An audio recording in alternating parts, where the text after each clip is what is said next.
Good afternoon. Welcome to the Conifex Timber Annual Meeting of Stockholders. Please note, this event is being recorded. I would now like to turn the conference over to Ken Shields. Please go ahead. Well, thank you, Gary, and good afternoon, everyone. My name is Ken Shields, and I'm the Chairman and CEO of Conifex. In accordance with our bylaws, I will act as Chairman. I will now call the meeting to order. Most of our shareholders are joining us today by teleconference instead of attending in person. I'd like to thank those of you who have called in today to listen in on our meeting.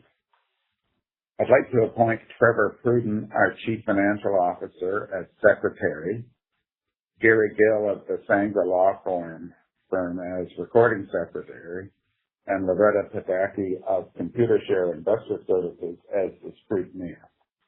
If anyone hasn't registered with the Scrutineer, please do so now.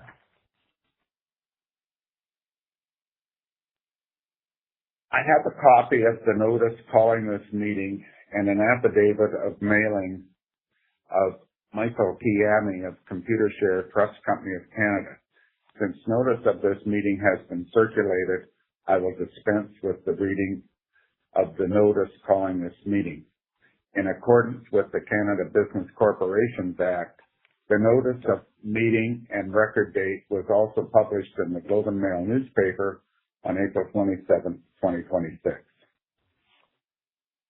Turning to the Scrutineer's report, it indicates that there are 28 shareholders present in person or by proxy, holding 11,649,303 shares, which represents approximately 28.57% of our 40,767,710 outstanding shares as of the record date.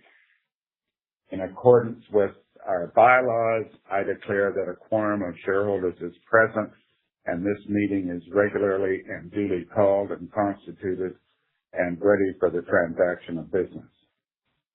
I now propose to deal with the items of business described in the notice. The first item is the presentation of our financial statements for the financial year ended December 31, 2025, and the accompanying auditor's report, as well as the presentation of the financial statements for the financial period ended March 31, 2026.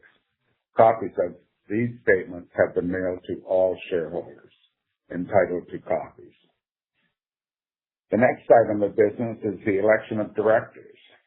Dave Roberts, Michael Costello, Janine North, and myself, Ken Shields, are prepared to stand for election as directors and are being nominated for election. Each director will serve until the next annual general meeting of shareholders unless that director resigns or until the director sooner ceases to hold office. Pursuant to the advance notice provisions of our bylaws, there can be no further nominations put forward at this time. Accordingly, I declare the nominations closed. I will now make a motion for the election of the 4 nominees as directors on the following terms. Resolved that each of the nominees be and are hereby elected directors of Conifex to hold office until the next AGM unless a director's office is earlier vacated in accordance with the articles or bylaws of the Canada Business Corporations Act, or unless he or she becomes disqualified to act as a director. All in favor, please signify by raising your hand. I declare the motion carries.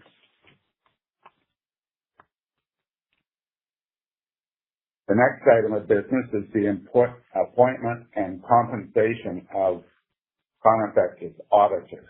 The board wishes to reappoint PricewaterhouseCoopers for the ensuing year, and such firm has consented to its reappointment. I now make a motion that PricewaterhouseCoopers be appointed as auditor of Conifex for the ensuing year and that the board be granted their authorization to fix the remuneration. All in favor, please signify by raising your hand. I declare the motion carried. As there is nothing else on the agenda for today's meeting, I now make a motion that the meeting be terminated. All present and in favor signify by raising your hand. Contrary, I declare the motion carried. This meeting is terminated, and thank you for your attendance. I'll now turn the call back to Gary, our operator. The conference has now been completed. Thank you for attending today's presentation. You may now disconnect.